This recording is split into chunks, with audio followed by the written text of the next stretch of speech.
ظلم کے خلاف جتنی دیر سے اٹھو گی اتنی ہی زیادہ قربانی دینی پڑے گی۔ سکندر اعظم فتح کے بعد یونان گیا۔ وہاں ایک آدمی بے خبر سو رہا تھا۔ سکندر نے اسے لات مار کر جگایا اور کہا، تو بے خبر سو رہا ہے اور میں نے اس شہر کو فتح کر لیا۔ اس شخص نے سکندر کی طرف دیکھا اور کہا، شہر فتح کرنا انسان کا کام ہے اور لات مارنا گدھے کا کام۔ کیا دنیا میں انسان نہیں رہا جو بادشاہت گدھے کو مل گئی؟ انقلاب کی راہ میں سب سے بڑی رکاوٹ مڈل کلاس طبقہ بنتا ہے۔ ان کی نظریں آسمان پر اور پیر کیچڑ میں ہوتی ہے۔ دولت، طاقت، سرمایہ کسی کو لیڈر نہیں بنا سکتی۔ حقیقی لیڈر بدترین مصائب و مشکلات برداشت کرنے والے نچلے طبقے سے اٹھتی اور بنتی ہے۔ عقیدت زبان گونگی، کان بہرے اور آنکھیں اندھی کر دیتا ہے۔ ایسے افراد سے کبھی بھی سماج کی تبدیلی کی امید نہ رکھنا۔ جتنی بھی سیاسی آزادی مل جائے وہ بھوکے کی بھوک کو نہیں مٹا سکتی۔ سب سے اہم آزادی بھوک، غربت اور افلاس سے آزادی ہے۔ انسان اپنے ماحول کی غلامی اور اس کا الاکار ہونے سے آزادی پا کر ہی اپنی تقدیر کا مالک بن سکتا ہے۔ لیون گرسکی کا کہنا ہے، میں بھول چکا ہوں کہ میں آخری بار کب رویا تھا، اس لیے نہیں کہ میری زندگی میں دکھ، تکالیف اور مصائب نہیں رہے، بلکہ اس لیے کہ میں نے جان لیا ہے کہ جنگیں مسلسل جدوجہد سے جیتی جاتی ہے، آنسو سے نہیں، اور ہماری عہد کی ہر زندگی کسی طور پر بھی ایک جنگ سے کم نہیں۔ آپ نوجوان نسل کو کیسے قائل کریں گے کہ تعلیم ہی کامیابی کی کنجی ہے، جبکہ ہم اپنے ارد گرد تعلیم یافتہ لوگوں کو غریب اور مجرموں کو امیر دیکھتے ہیں؟ جب بھی کوئی معاشی نظام اور اس کی زرعی پیداوار سماجی ترقی دینے سے قاصر ہو جاتی ہے تو معاشرہ ایک جمود کا شکار ہو جاتا ہے۔ یہ جمود ایک بحران کو جنم دیتا ہے جو سماجوں میں بغاوتیں پیدا کرتا ہے۔ یہی سے انقلاب ابھرتے ہیں جو اس معاشرے کی معاشی اور اقتصادی بنیادوں کو یکسر بدل دیتے ہیں۔ مر جاؤ لیکن ضمیر کا سودا ہرگز مت کرو، کیونکہ یہ تمہارا سودا نہیں، نسلوں کا سودا ہے۔ قانون یا تو سب کے لیے ہونا چاہیے یا کسی کے لیے بھی نہ ہو۔ چند مخصوص لوگوں کا قانون سے بالاتر ہونا انقلابیوں کو جنم دیتا ہے۔ 100 سال زندہ رہنے کے لیے 100 سال عمر ضروری نہیں، صرف ایک دن ایسا اچھا کام کر جاؤ جس سے دنیا تمہیں سینکڑوں سال یاد رکھے۔ تمام مخلوقات میں سب سے بڑی فتح اپنے آپ پر فتح پانا ہے۔ جب تمہاری جیب میں سوراخ ہو تو اس میں سکے بھرنے سے کیا فائدہ؟ ہمسائے کا مکان جل رہا ہو تو اس سلسلے میں تمہارا گھر بھی محفوظ نہیں۔ بعض لوگوں کی مر جانے سے بہت سے لوگ مر جاتے ہیں اور بعض لوگوں کی مر جانے سے بہت سے لوگ جینے لگتے ہیں۔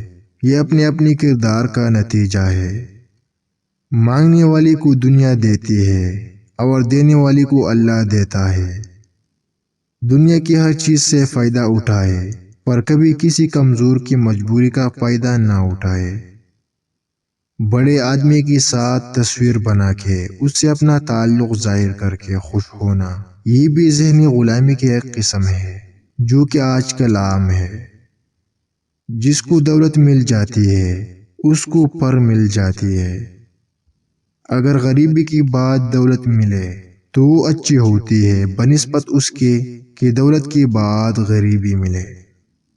کبھی کسی کو دکھ نہ دو، کیونکہ معافی مانگ لینے پر بھی دل میں درد باقی رہتا ہے، جس طرح دیوار میں سے کیل نکالنے پر سوراخ باقی رہتا ہے۔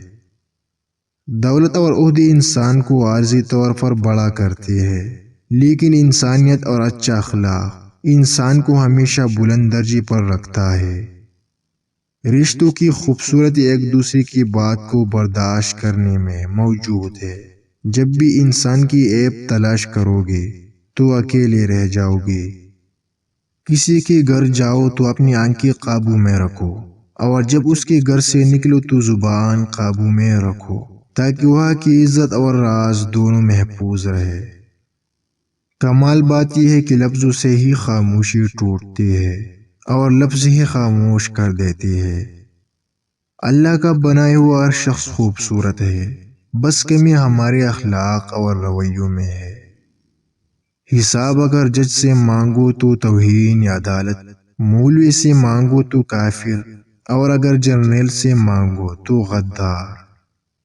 جنگ کو جنگ ہی روک سکتی ہے، اتحاد جنگ کا سب سے مہلک ہتھیار ہے۔ بربادی کا علم حاصل کرنے کی سائنس کا نام جنگ ہے۔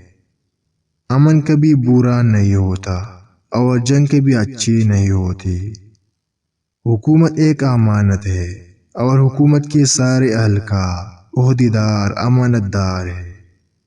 سماجی انقلاب سے پہلے فکری انقلاب لایا جاتا ہے۔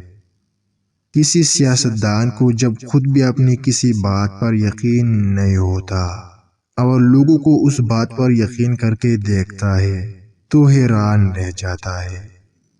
جس فتح کے بعد شرمندگی اٹھانی پڑے اس فتح سے شکست اچھی ہے۔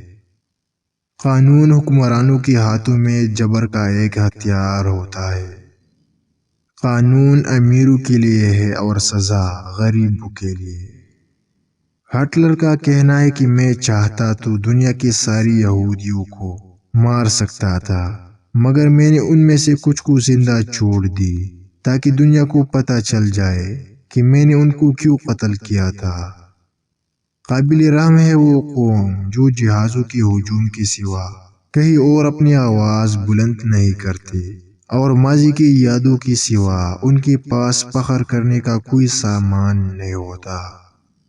جب تک انسان کی قوت محنت کا استحصال جاری رہے گا تو ناگزیر طور پر اس کی زندگی بھی خرید و فروخت کی شے بن کے رہ جائے گی۔ ایسی میں انسانی زندگی کا تقدس ایک شرمناک جھوٹ ہی رہے گا جس کا مقصد محکوم انسانوں کو زنجیروں سے جکڑے رکھنے کے سوا کچھ نہیں۔